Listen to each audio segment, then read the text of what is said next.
Hello, I'm Brolin, I'm Fun Sue. And I'm Ninja Master Phil. and today we're reviewing the film Reign of Assassins. Reign of Assassins, I was quite surprised to learn that it's a very classic narrative, very tried and true, heartwarming tale. Girl meets boy, girl kills boy, girl feels really bad about killing boy. Girl tries to leave criminal underworld behind. Criminal underworld catches up with girl. Shenanigans ensue. You know, that old yarn, passed down from father to son, mother to daughter throughout the ages. I think that about sums it up. I mean, that's pretty much the movie. What are you guys doing?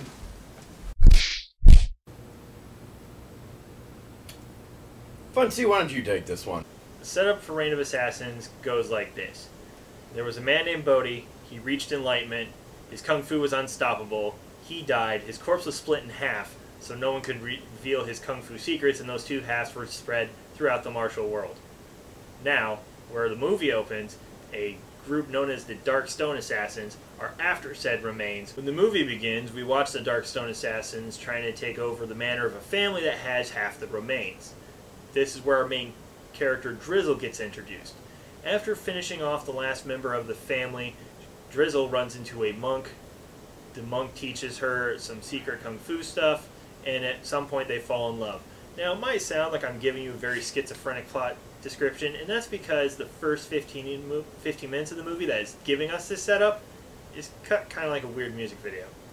So, after meeting the monk, falling in love, and learning kung fu from him, she ends up killing him kind of on accident, kind of on purpose.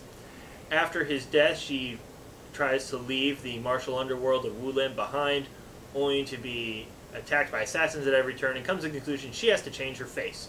This is where our actress actually turns into Michelle Yeoh, who will play Drizzle for the rest of the movie. Having her face changed and taking some of her earnings from the Darkstones, she starts a new life in a new city. While she's in the new city, the subject of romance and love comes up, mainly through her incredibly nosy landlady, and then she finds a man of her dreams who courts her, and they get married. But the Dark Stone, through a series of kung fu events, learns her identity, and now she has to deal with her past, her present, and what to do about her future, all at the same time. Michelle Yeoh, as the reformed Drizzle, is great. There is an assassin called Turquoise, who is essentially your standard crazy murder slut, and Wheel King, who leads the Darkstone Society and is the one who's calling for this Bodhi's body to be found and for Drizzle to be brought in back to the fold, etc., etc. He's done pretty much like a super smart, almost detective-like villain. Don't get me wrong, certainly his kung fu is what makes him the threat, but he goes through a murder scene early on in the movie and pretty much dissects like what weapons were used, how were they used, what the person trying to hide, what they were really after, that sort of thing. The person who plays Michelle Yeoh's husband does fantastic. I mean, is there any performances you think were lacking? There's really not a weak character in this movie. Magician, just because he gets even less backstory than Turquoise, which is saying something. Yeah, like Magician gets about as much backstory as the other just assassins in the movie. Like, he may as well be one of the guards. Like, at that point, he has a memorable intro, but his character itself is not drawn particularly well. He certainly just kind of has the evil schmuck thing going for him. I would say he's like the Starscream of this movie. He's clearly evil, and he wants to be head evil, but just not that good at it when compared to Wheel King, who's just really good. Why'd you pick this movie? Why are we starting with Reign of Assassins? Well, it's one of the more recent movies. Michelle Yeoh is also a key figure in any kind of study of the current Kung Fu woman scene, but main reason, so a lot of times, and I'm not accusing any film industry in particular of doing this more than any other Hollywood, but Michelle Yeoh plays a female who's a fighter, obviously. But she doesn't do the standard, as you see in Hollywood cinema, like, I'm a cold, hard-ass action bitch, and I don't need a man or anything else in my life. I just need my guns or my swords, etc., blah, blah, blah, huge chip on her shoulder. Until they find a man, and then... Yeah. She is a woman who's made a lot of bad decisions, and she's a woman who's trying to make up for those decisions and happens to fall in love in that process.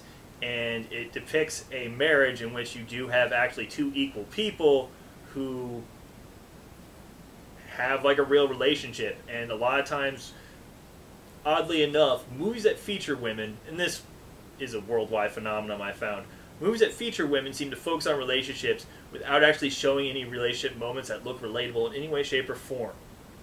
This movie doesn't have that problem. This movie shows a lot of relationships that are really good. It also shows multiple female characters that are reacting to essentially the same kind of stimuli in different ways. Drizzle and Turquoise pretty much have roughly kind of the same set of circumstances. They're both women in a patriarchal society.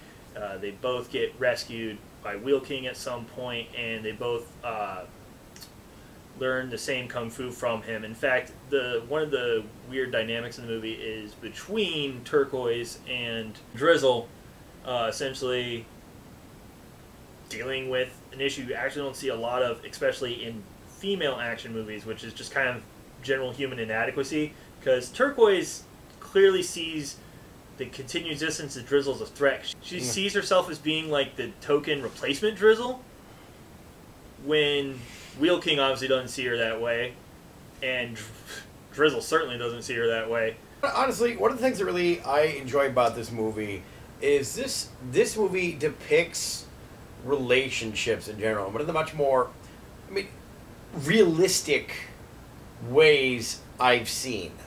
Even in Western cinema, based entirely around relationships, when you get into like the dramas or even like the rom-coms and such, like none of them really carried the same level as like connection as this one does. Because Michelle Yeoh's character and her husband, they go through pretty much the whole courtship, and it's not this, oh, I saw him and I knew I loved him, it builds up. They get to know each other. Familiarity turning into affection. Like you almost could have used Getting to Know You from The King and I, and in the montage of them getting to know each other. Minus all the colonial racism. Yeah, minus the colonial racism, and it would have worked. It would have completely destroyed the tone of the movie, but it would have worked because it's very much this different people testing the water, seeing how things goes, and it just flows really, really well. And even when they get an established relationship, it's not all of a sudden, happiness and sunshine, or the opposite you see in movies, which is just everything is a fight at all times, always. It's like they'll have little bickers about who needs to go get the rice and why haven't you left and got the rice yet. But then they'll have these, they'll just have conversations where it's like, well, what did you do today? Well, I had to run out to this weirdo in Szechuan over there or whatever, because he needed shoes. They have to discuss budgets, and I know that does not sound exciting, but it's really endearing. Because the movie doesn't dwell on any of them. None of those scenes outstay their welcome. Right. They display what needs to be displayed, and they get out. If there is anything that drags this movie back, actually, is so this movie has numerous themes. The main themes being Buddhism and relationships. It handles the relationships one very well. The Buddhism stuff, not so much. Yeah, it's really shoehorned in. Right. So okay, our villain being Wheel King, that's kind of cool. For those of you not in the know, Wheel King is a reference to the Wheel King of Buddhist, Hindu, and Taoist mythology. Essentially the way it works is, so on the Wheel of Karma, there is the Wheel King, who decides when you get reincarnated. So to call yourself Wheel King, you're essentially saying that you decide when people live and die. So it's essentially like a Grim Reaper theme for your Buddhist sect. So that comes off okay, because that's just a nickname, whatever. But there's numerous scenes where she's talking to Buddhist monks, and they share little stories about like the mind trying to perceive the future is impossible, the mind trying to perceive the present is impossible because it's always slipping into the past. It's not reinforced, though, by anything that actually happens in the movie. I mean, you could argue that the movie has a lot of like redemptive themes as far as her trying to find this new life. The mandatory Zen bullshit quota has been reached and surpassed in this movie. Whereas like a lot of movies that do the whole Buddhist Zen thing, usually the parables you can kind of follow with relative ease. Like you get what they're trying to lay down. I had to watch this movie like 4 times to get what they're saying, like half of what the monks are saying. It's like, wait, was he? Oh no, that was a positive thing he said. Ah, I'm on to you now, monk. I'm on to your shenanigans. I would say the only thing that really adds to the movie is one of the visual motifs that comes up a couple of times to represent like transitions in people's relationships are bridges, and that is introduced through a Buddhist parable about a man who wishes to be a bridge just so his girlfriend can walk across him every day, which read whatever Freudian you want into that. They use a real set piece. There is an actual bridge where meaningful things happen to pretty much all the characters at some point throughout the movie. Like they either have to cross it to go somewhere important, or it's actually meaningful to those people. And then it goes to another layer where it's talking about people can be at a bridged point in their relationships, like it's a tenuous moment between where they've been with each other and where they're going. But even beyond that, there's also just the past. Like the past is one side of the bridge, the future is the other side of the bridge. You have to cross the bridge you have to gamble to go across the bridge to like get to the future. But even when you're in the future, even when you're in the present, even when you've changed your face and left roulette, the bridge still exists. Like you can always be dragged back. You can always. There's always the option of walking right back. Like she could have grabbed her husband and been like in the big bank heist scene, the Kung Fu bank heist. Sweet, love the Kung Fu bank heist. But when they're all like, "Yeah, give me all the cash and put all your weapons on the floor," and then they use paralyzing scorpion technique to like knock everybody out. I'm like, this is an awesome little scene we've got going on here. And then they're like, "Oh, I'm sorry." It shows what happens when you accidentally stumble onto someone who's way better at Kung Fu than you. You go, "I'm really sorry. I did not know you were here. We're just trying to rob this bank. We got nothing against you. If you want to go, you can just go." And, which, segueing back in, she could have been like, "I'm going to just go. I'm going to grab my paralyzed from the Scorpion's touch husband, and I'm just going to drag him out, and we're just going to leave. Because these guys ain't going to do nothing. They let me have the way."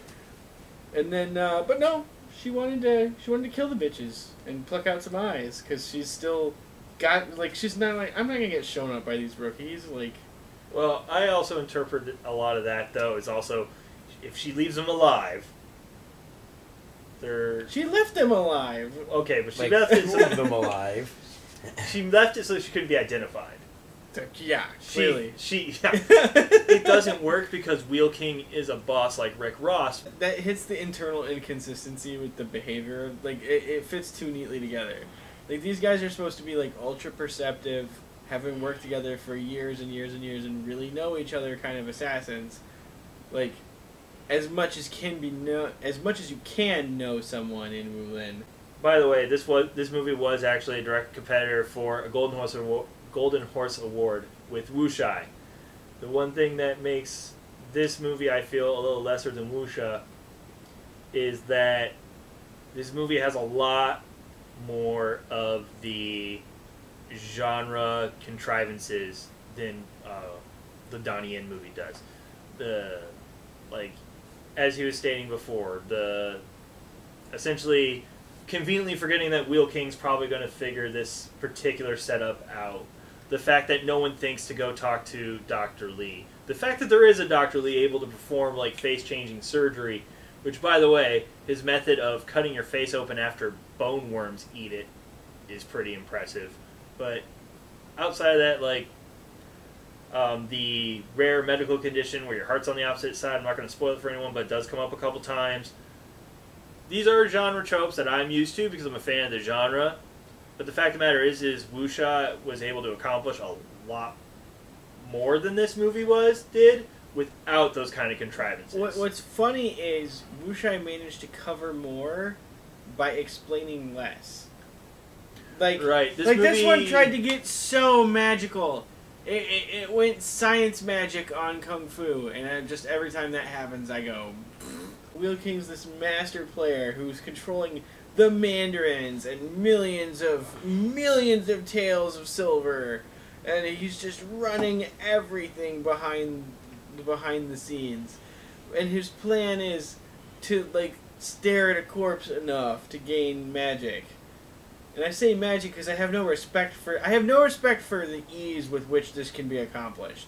Like, they all just like, once we have the corpse, we'll just have the answer. Poking for a few days, and there we go. Yeah, so that's like one thing where I think sticking the trope would have worked better. Clearly this body is supposed to function like the secret manual would in any other story, but they turned it into a human body. I don't know why they couldn't just have a manual. Yeah, I feel like they were trying to tie it in somehow into like the relationship, like two halves make a whole thing. Mm-hmm. Like I feel it's like what they were trying to do with symbolism. I hadn't thought of that. The symbolism is pretty obvious at this. Like now that you say that, it kind of clicks. Like I get that. Two halves make a proper whole. I guess, and there will always be an argument when style should go over substance and vice versa. I think structurally, having it be a body the way it is in this movie, just it makes too many logic gaps. Like, yeah, it shows that he's gonna like do an autopsy and study his meridians, but it doesn't really explain how that's gonna help him change his meridians at all. Yeah, etc., etc. Yeah, like okay, so he achieved enlightenment and gained super kung fu, capable of doing all that. That's fine. He mastered the eightfold gates of the body's chakras. He, broke his bones in such a way that they became stronger. Whatever. Kung Fu's been doing that shit forever, by my understanding. Not the point here. You can't just... It's not enough to just know that happened. Like, so many times in so many other movies they're aware, like, oh, he slowly ingested enough poison to become immune to his own poison. Just because you know that doesn't automatically make you immune to poison. Like, you can't gain that ability by osmosis. Like, what if... Like, and this is just it. Like, Funsu and I had this discussion at length. It's like, what if the solution is just gaining enlightenment? There's going to be a little egg on Wheel King's face if all his studies do is be like, oh, presumably I just need to achieve enlightenment to do what I would need to do with this corpse. Pretty much touched on everything we can without hitting major spoilers. This one actually cleverly hides its spoilers. Ratings time. I'm going to go ahead and give this one it's going to seem a little low for as much as I sung this movie's praises. I'm going to give it an 8 out of 10. There's enough in this movie that takes me out of it that you can't ever completely commit to it. Like, this isn't wuxia, it's not nearly as tightly written a script. There are definitely pretty big plot holes, and it never quite decided if it wanted to be super realistic kung fu or magic kung fu. And I think movies either gotta be one or the other. You can't dib-dab around in the middle, otherwise it gets kind of weird. Yeah, I think it tried to do like we talked last time, how like wuxia pretty much like meets its audience halfway. I think this movie like stopped maybe at like a fourth, and we're just not coming. Yeah, like the various characters at various moments just hit that magic level. Like the magician just literally does magic at certain points, I guess. Right. So there's that. It's literally magic, yeah. I'm gonna go with an 8.5 out of 10. This movie is visually a treat. One thing we actually really didn't touch on a whole lot is the choreography in this movie is fantastic. There are some very memorable fights, some really cool use of weapons. The build-up to some of the fights is amazing. Yeah, the tension building up to a lot of the fights is really, really good. There's they even also will address the pros and cons of different weapons in different scenarios, which a lot of movies don't do. They'll just be like, oh, you're going to use a greatsword in a house? Go for it. Whatever. We'll just shoot really wide hallways. It doesn't do that. It actually acknowledges the area they're fighting in. The environment comes into play. And it's just visually really good. It's well choreographed. It's a good-looking movie. The sets are appealing. One thing that raises above my usual, I guess 7's my go-to kung fu movie rating is, unlike things like Buddha's Palm and the like, you can actually follow this plot. And the bulk of the plot's really interesting. So it's one you actually do kind of want to focus on rather than just go, hey, fight, yes, yes, fights, awesome. Anywho, back to Game Boy. Like, you can actually absorb the movie as a whole. And it does it really, really well. And then all the points are brought up, being the relationships being really realistic and interesting, and not really ham-fisted. It's just a great, good, solid, fun time. I'm going to give the movie a 7. It uses some of my favorite elements of the Wulin mythos, mainly its secrecy, its paranoia. Pretty much cranks it up to 11. I love all the relationships in the movie. They're well acted, well written.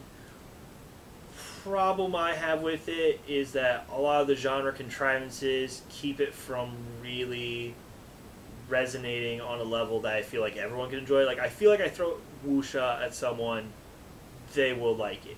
If you're not into kind of the big melodramatic soap opera Chinese swordplay films, there's no way you're going to like this one. That's not necessarily a bad thing. It's a great movie for its genre, and there's nothing wrong with that, but it also kind of keeps it at a certain level. And that level, to me, is 7. It has enough detracting from it to be truly great. Plus, the first 15 minutes of setup in this movie are edited like some sort of crackhead music video. Until they establish the whole, like, why Drizzle is Michelle Yeoh thing and why she's on this kind of redemptive path. Granted, it's only the first 15 minutes, but I have tried to show this movie to people and lost them in that first 15. Because that part is just really... There's no other word to say it. It's sloppy. I'm not just saying it because it's not linear. I'm not just saying that because it's quickly edited. I'm saying that because it throws a bunch of stuff at you, and hopefully you follow along. Then once the movie starts proper, after 15 minutes, that's when, like, this great movie we're talking about starts. If you can tolerate those 15 minutes being the way they are, and you can tolerate, genre contrivances, which every genre has, then you can enjoy this movie. But it's not the kind of movie I say anyone can enjoy. It's better than average by far, but it's also less than great. So that is why I'm giving it a 7. I hope we see more movies like this with Michelle Yeoh. I hope this director shows up again. It was great, and like I said, if you tuned in this month because you want to know about movies that feature women that are badass, it is a movie full of badass, and it has a female lead and a female supporting actress that both bring the ruckus in very real, awesome ways. So, hope you enjoyed the video. Don't forget to like the video, subscribe to our channel. Don't forget to hit us up on Facebook at facebook.com/foodcrewreviews. We'll see you next time.